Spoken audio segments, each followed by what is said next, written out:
సుఖమే నే కోరుతున్నా. వాడెప్పుడు ఇతరుల స్నేహాన్ని, ఇతరుల సుఖాన్ని కోరుకుంటాడు.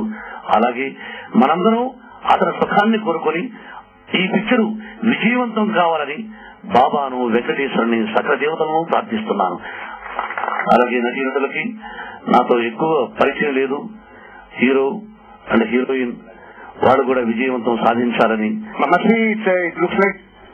Love story with family entertainment అదే అయ్యుండాలి. సో అలాంటి సినిమాని తప్పకుండా ఆయన ఇన్ని సినిమాలు చేసిన ఆయన ఒక డిఫరెంట్ గా ఆలోచించుంటారు, డిఫరెంట్ గా చేసుంటారు. తప్పకుండా ఇది మంచి సక్సెస్ అవుతుంది.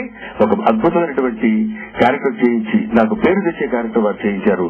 నీ సుఖమే నేను కోరుకున్న సినిమాలో. గిరిబాబు గారు ఈ సినిమా ఒక మంచి హిట్ అవుతుందని నేను మనస్ఫూర్తిగా కోరుకుంటున్నాను. అవుతుందని గ్యారంటీగా నమ్ముతున్నాను. నేను ఆయన తీసిన సినిమాలు మెరుపుదాడి, దేవతరాజు అన్ని చిన్నప్పుడు చూసాను. చాలా ఇంట్రెస్టింగ్, చాలా బాగుంటాయి. డెఫినెట్ గా దాన్ని వాటికి తగ్గకుండా ఈ సినిమా ఉంటుందని, ఈ సినిమాలు చేసిన ఆర్టిస్ట్ అందరికి మంచి పేరు వస్తుందని, డెఫినెట్ గా మంచి హిట్ అవ్వాలని కోరుకుంటూ సెలవు తీసుకున్నాం. Thank you very much. మొదటి మాసం రిలీజ్ అవుతున్న ఫిల్మ్ నాది. And I'm definitely expecting. And I just want to thank the whole team for being supportive. And baga vachindi film kuda nenu expect chestunna baga vachindayini. And I want to thank Giribabu sir for giving me this opportunity. And I just want to say good luck to the whole team. అద్భుతమైన వ్యక్తి గిరిబాబు గారు.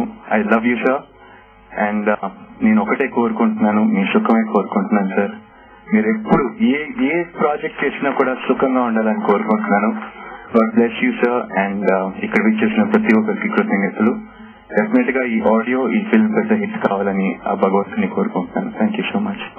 విజయవంతంగానే ముగించాకుంటున్నాం. తోటి నా సాంకేతిక నిపుణులు, మా unit వాళ్ళు, నా సినిమాలో పనిచేసిన హీరోస్ అందరు నటినట్లు కానీ మొత్తం సహకరించారు.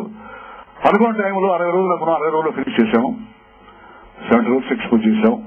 అంటే 70 రోజులు ఎక్స్పోజ్ చేసాం, 60 రోజులు ఫినిష్ చేసామంటే చుట్టేసామని కాదు. అంటే పర్ఫెక్ట్ గా కథ అనుకునేది ఒక సంవత్సరం పాటు ఆలోచించి జట్టు అనుకుని తీసాము. సరే రేపు ఆ ప్రేక్షకులు మా కథని చూసి, మా సినిమాని చూసి ఆదరిస్తారని అనుకుంటున్నాం. వాళ్ళ టేస్ట్ బట్టి మనం అదృష్టాన్ని బట్టి ఉంటుంది అనుకోండి.